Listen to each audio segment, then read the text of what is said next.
Hey, welcome everybody to the first episode of OHANA Stories right here on OCTalkRadio. Join us as we share stories that bring communities together because, as our host will tell you, every family has a story.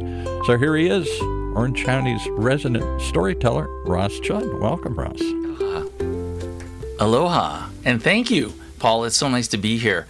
I've been here many times as an interviewee, and now I am so happy that I've got this segment where I can interview people from the community, some that I've met before and some that are new to my circle of friends. And I've got somebody here today that I'm very excited about that's halfway in between there. So I am very proud to introduce Autumn McAlpin. And Autumn is a filmmaker. She's a community servant and a philanthropist.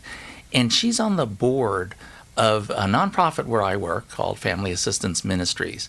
And the interesting thing is, I will start out by asking Autumn how we first met.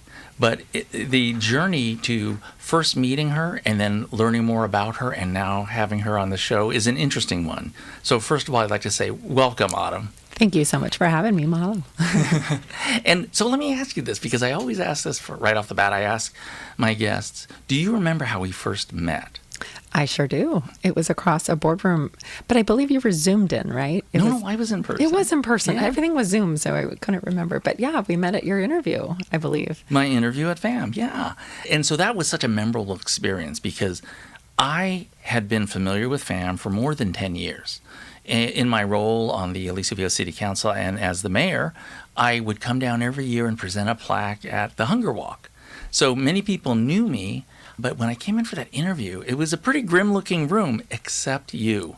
You had this big smile, and you lit up the room, and every time I answered a question, you were nodding along with me.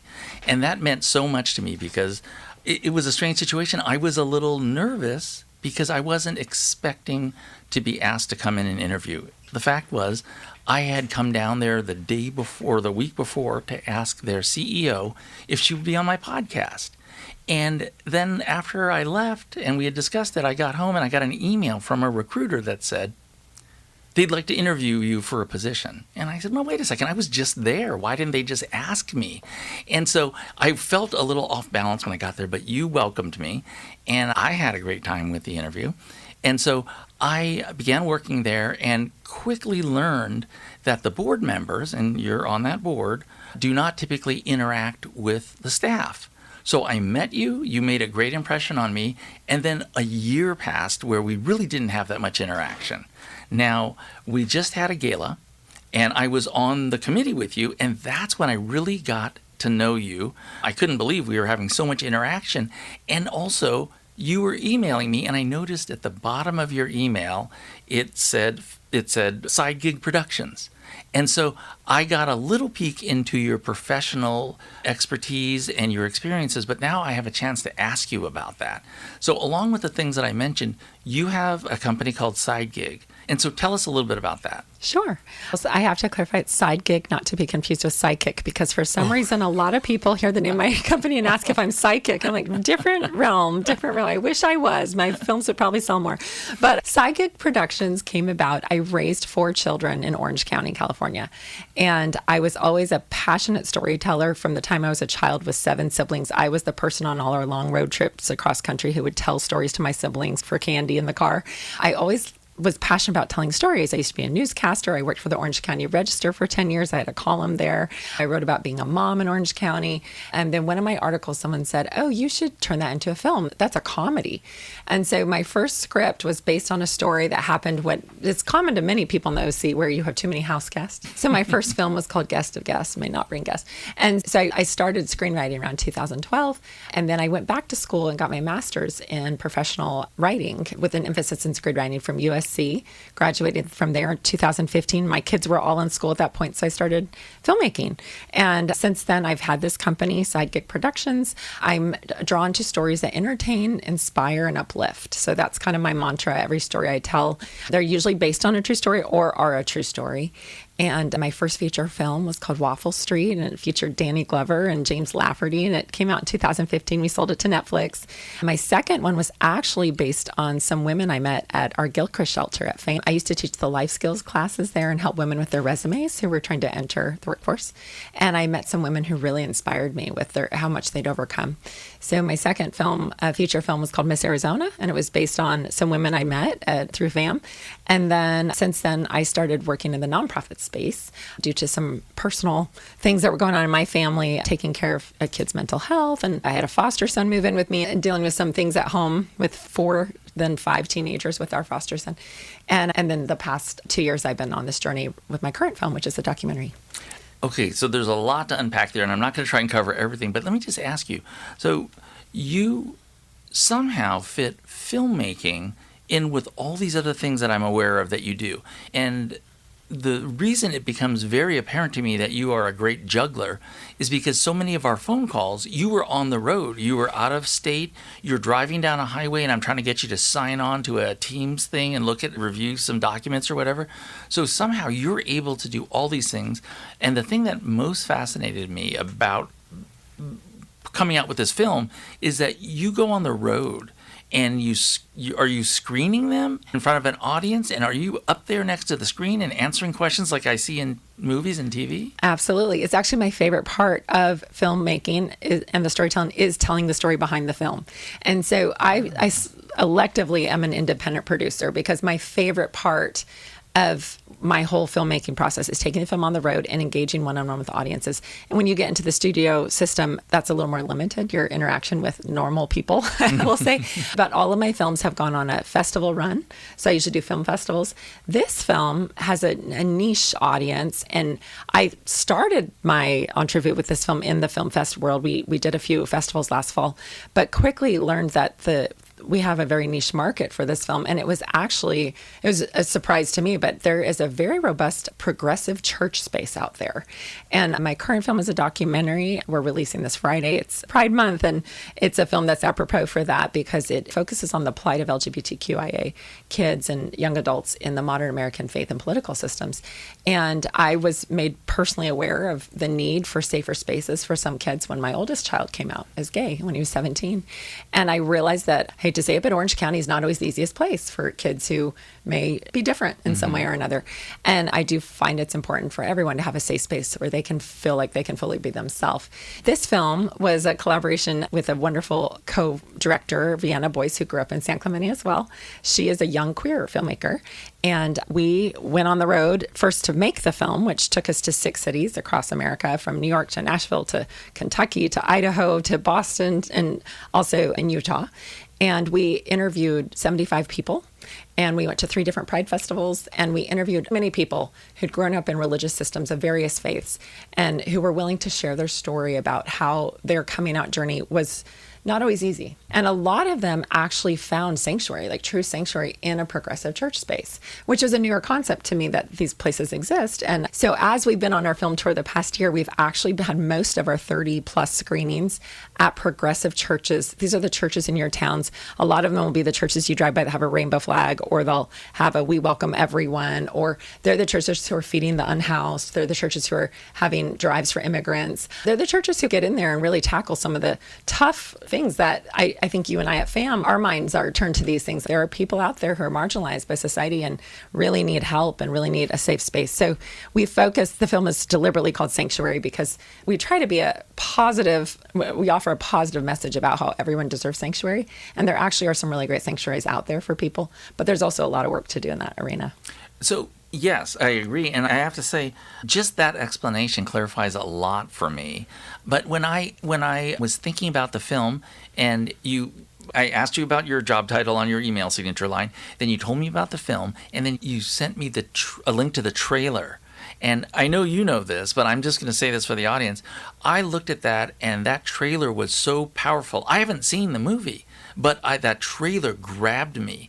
And this was during the workday, and you reminded me this is during the workday, and I shouldn't be doing promotion or anything. But I called a friend of mine, and I said, let me tell you about this film, and I'm going to send you the trailer. And that person called me back immediately and said, how can we get a screening? And then they referred to another person who said, we want to host some sort of screening. And so this film is so powerful just from that trailer that I anticipate that you're going to be very busy in the coming weeks and months. And so I want everybody to know, and we're going to say it at the end when this is going to be available and so forth, but I also want you to kind of describe if an organization or a club or a school wants to do a screening. And I think you even go to some of the screenings. Yeah.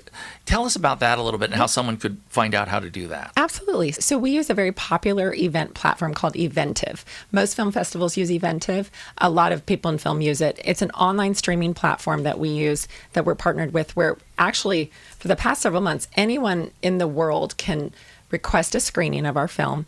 They pay a small fee and they can turn it on based on their audience size, based on a different fee structure. We've had everywhere from the Church of Scotland has reached out. We have people in New Zealand, Ireland reaching out who hear about this film, see the trailer, want to see it, to lots and lots of small in-home screenings. I think last week we had, Pride Month is of course more busy with this type of topic, but I think we had 7 in-home screenings last week. I was on the road physically last week in the Utah area where a lot of our interest has come from. And we feature a lot of stories from Utah in this film. And I did 3 live screenings in front of packed houses. One was at a progressive church. One was at a corporation. Their DEI department ordered a screening. And then one of them, the third one was, at a small town movie theater, like the ones in the Hallmark movies, like the small town theater in a very conservative town. They had a screening. Our screenings are very emotional, I'll say that. And the film is heavy. It's really heavy. We deal with difficult themes of mental health. And we have a couple stories that unfortunately end in suicide in our film, which is a very real thing that people in this space face. So after, we try to provide support through our Q&As.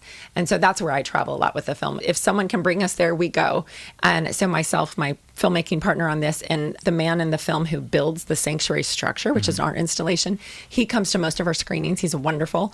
And we talk about the importance of safe spaces. We also have everyone from the leaders of statewide pride organizations, Equality. We're sponsored right now by Utah Pride, Equality Arizona, Equality Utah, Equality Wyoming. There's a nonprofit called Encircle that has really taken to our film. We also have some influencers on our film that make a difference. Dan McClellan, who's a very popular online Bible scholar, is in our film. He actually brings us the most eyeballs. He has millions of followers on TikTok. And so, we go where people want us, and we are there this is the type of passion project where it's not about money for us. It's about getting the message out that we can all do a little bit better to make safer spaces for kids, some who are really struggling right now. There's a lot of states right now. In California, we're not as in peril, but there's some states right now that have passed some really dangerous laws lately that are really hurting kids and increasing suicide. And so we are trying to get the message out there because a lot of people don't know some of the things that are going on. So that's what we do, is people can reach out on our website and reach out to us and order a screening. I have a production coordinator, Doris, who helps organize that. My filmmaking partner, Vienna Boys, we do this together, but I pretty much am the back end. Ross, when you call me and I'm on the road, I'm the spreadsheet, contract, legal, producer, the financial manager. Indie films, we don't have huge staffs. So there's 3 of us. So we're doing all the engine behind the scenes. And so I'm scheduling those screenings and we're getting there where we need to. So over the next year, we will be doing more screenings. I've got one in South Carolina. Copenhagen Film Fest has reached out, and we've got places all over the world who've reached out. But our goal was to get this film as quickly available to the mass, because a lot of the emails we get through our website are, I'm afraid to leave my house. I'm afraid to be seen in public. I'm being bullied. Where can I watch this film privately? People are afraid. And we have so many of those requests that we are turning the film on Friday. It'll be on Eventive globally. So anyone can stream it from their home, and they just log in. They create an account on Eventive and log in, and they can watch the film, and they'll own it for the rest of their life. But we still are doing public screenings because the conversation around this film is so important. We find these public screenings are really paying off, especially when we have a lot of universities that order our screening. We've done huge universities, educational spaces. We talk about some things that a lot of people don't know anything about. For instance, Ross, I'll put you on the spot here. Do you know anything about the intersex population? I don't. Okay, so that's the number one takeaway people say from our film they had no idea existed. 1.7% of the population is actually intersex, which means they actually have inner DNA, like scientific characteristics of both genders. Most people never know if they're intersex, but a lot of people find out when it comes time for puberty or time to procreate, something's not working right. And then down the road, they find out they're intersex. And so we talk about that because right now there's a lot of anti-trans legislation going out. And the truth is 1% of the population identifies as trans, 1.7 is intersex. There's overlap there. So there are people right now out there who are being legally put in a box where they can't have a driver's license or can't, but they might have both gender characteristics. And so again, it's an anomaly and it's rare and it doesn't affect everyone you walk into throughout the day, but it's real. And one of the stories in our film that is the most gripping that people are really moved by is an 18-year-old child who was raised as a girl and at 14 never got a period and never went through puberty, and the parents weren't sure what was going on. They took the child in, and the child they have Swyer syndrome, which means they are actually XY chromosome. They're male, but they present as female. And the parents were very religious, very conservative. This was not easy for them at first, but they supported their child through their health journey. But at the end, sadly, the child did take their life. And so again, we don't want to bring anyone down with these sad stories, but it's important that people understand the full gamut of what they're voting on or what they're making laws or rules against in their church and political spaces, because it is affecting real people who I believe are beautifully unique and we can celebrate. And so anyway, so that was how this film came to be and why we do these community forums. And we've had a lot of city councils reach out, actually, just because our film does touch on some of the legalese and political issues going on today. So yeah, we'll go anywhere people want us. We can get the film anywhere people need it. And I just realized something. I met your film production partner, or however you're referring to her, right? Yes. I watched you filming a short film about an artist. Yes. That's going to be on this program in a few weeks. Love it. So I actually got to see you working, and that was interesting to me because there was an interview segment. There was someone she was filming. What's her name? Vienna. She was filming, and then the artist was painting, and I saw the whole process. It was fascinating to me. And then when I saw the finished product at the gala where the artist presented her work, it was astounding to me. Yeah. And to see that all those, and especially when we would stop and then something would be re-recorded and then it blended in seamlessly. So all of those skills and talents and expertise and creativity go into your films. Are they mostly interview type films, or are there other types of genres that you tackle? Yeah, so my first two feature films were narrative dramas, which are what you classically see at the movie theater. Comedy, drama, rom-com. I've moved into the documentary space because my background's really in nonfiction writing. Like when I worked for the Register, I was doing a lot of nonfiction writing, a lot of interviews. I love that. I used to be a newscaster. In high school, I was our school newscaster, and I love telling real stories. So the past 6 years, I've been in the doc space because I've been a consultant or a production consultant on 4 documentaries. Some haven't been finished yet, but this one was one I took from start to finish. I'm the main producer on it because I knew the timeliness of this issue was pretty important. So we got it done. I tend to work fast and I work hard and I get things done. So this whole film has been completed under 2 years and is out for release. But a lot of docs take 10 years. I'm on a doc that I've been on for 9 years at this point about Congo. Yeah. Oh. And yeah, so I'm on a plethora of topics too, just not all just one space. But yeah, so the way it works on set. So Vienna is one of my favorite filmmaking partners I've ever worked with. She's so brilliant. She's so talented that our end credit scroll is very short because she does most of the things that you normally see on set. Yes. Yeah. So Waffle Street, my crew was, I think, 250 people, which is pretty normal for a feature film. This one, our crew was 2 people. Plus, on our remote sets, we'd have 4 people. We'd hire crews. We had a drone operator for a Pride Festival, things like that. And we had wonderful crews across the country for this. But Vienna on set, she'll do sound, lighting. She'll shoot the person on the camera. She does all the setup. In post, she does our editing, color, which a lot of people don't know. That's a part of the filmmaking process, the color grading of the film. She can do post sound. So in this film, she did about 9 different roles. I mean, literally, she's so talented. I am more, and we complement each other quite well because she's very creative and knows what to do with equipment. I do not. Mm-hmm. And I'm more like on another type of film. I'm the director who works with actors. I'm pretty good at coaching actors. And then as in production, I'm the one on documentaries who interviews the person. I organize the shoot. I do the structure of the shoot. I pay the bills, do the spreadsheets, the structure, the scheduling, all of that. I make sure everything's tied up, loose ends. So we paired together very well. Like today, she's been sending me, because we're going live on Friday, I think she sent me 12 promo pieces today that we've been going through, clips from the film of some of our influencers in the film that we're about to get out to the press. And so she sends them to me, and then I'm organizing the social media, our website, updating everything. We're bare bones. We don't have budgets. Indie films don't have budgets to hire big crews to help with these things. So we're doing it. Filmmakers are behind the scenes doing a lot more business than you think. It's not all glamour. Yeah. But what you saw that day was just it was a perfect snippet for you to see what a doc set looks like. That's exactly what a doc set would look like. You have skeleton crews of 2 to 4 people. You're filming a real person doing the thing they love or the thing they're great at or the thing they're known for. And for that particular video, we were so lucky to have such a gorgeous, beautiful artist create some art. Vienna was there shooting it, so I knew it would turn out great. I think it turned out really great. We were really happy with it. And it was a way to tell a story about someone and the beautiful talents that they have and how they're helping their community. And so, yeah. I always want a little peek behind the scenes, and so I got that evening. And I also get interested or attracted to certain things when, for example, when you told me a few weeks ago that you were going to go to Copenhagen, all of a sudden I thought, oh my gosh, this is a global project. It's not just Autumn calling me from Utah from the highway. So you're traveling all around the world. You're screening this thing. You're promoting it. How does the funding come in advance? I'm really curious about, if you don't mind my asking. Sure.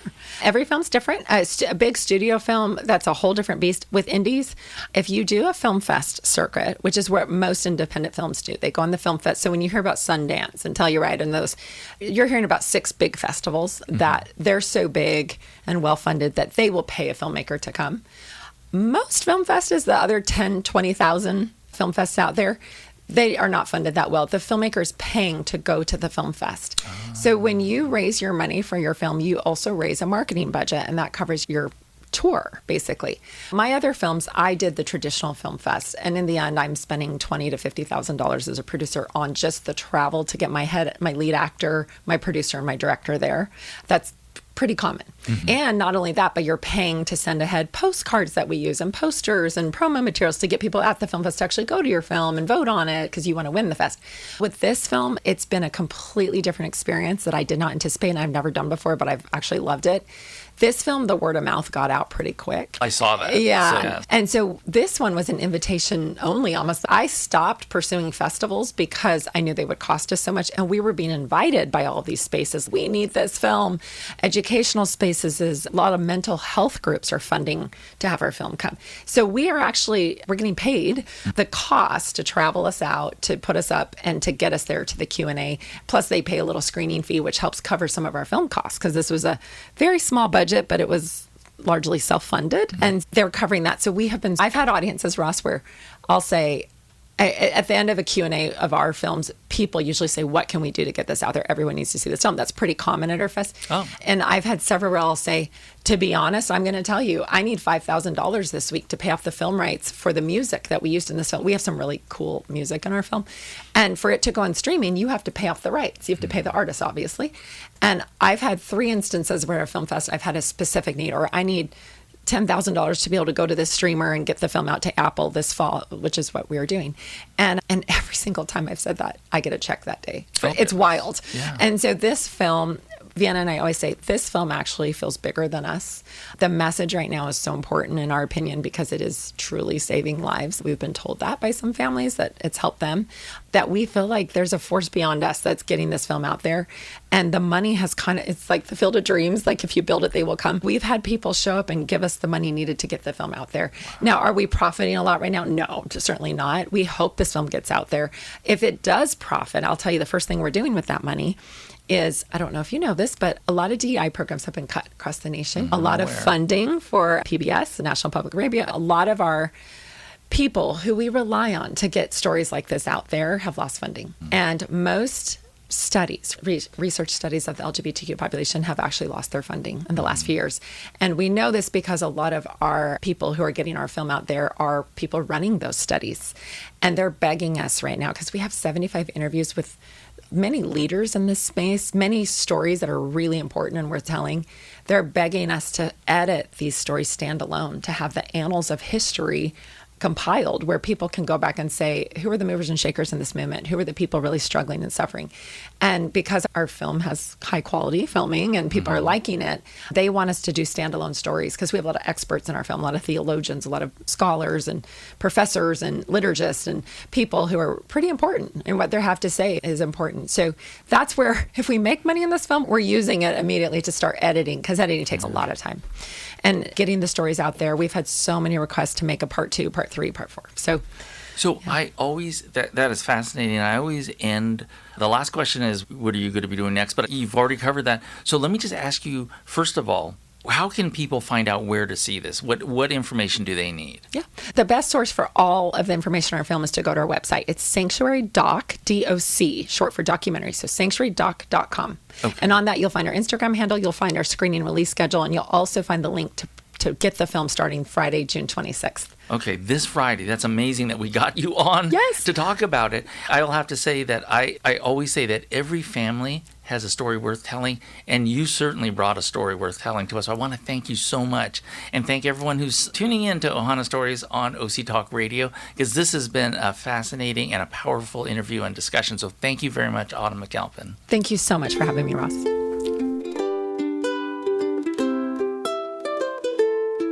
Wow, what a first episode. Makes me want to hear more OHANA Stories right here on Orange County's only storytelling platform, OC Talk Radio, streaming live from our studios here at the University of California, Irvine's Beale Plight Innovation Center.